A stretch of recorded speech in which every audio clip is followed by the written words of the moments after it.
So just watch this.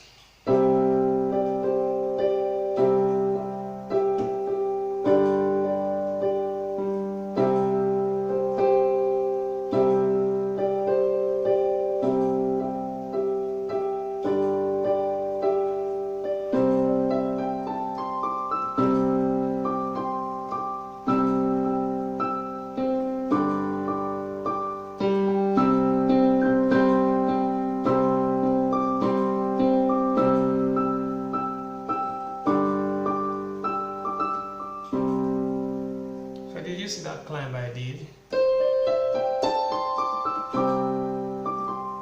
It's called the pentatonic climb. You just play the pentatonic scale, do, re, mi, sol, la, do, re, mi, mi. Basically that's it. There's a link in the description to my course on the pentatonic scale. You will learn a lot about how to do that there. But it just colors your way upward. Instead of just jumping, you can do that as well. You understand? Rewind this video, watch exactly how I did it. What you should take note of is I used my 1, 2, 3 fingers to climb. 1, 2, 3, 1, 2, 1, 2, 3. Basically, that's that. So that's it about the climb. See you in the next video.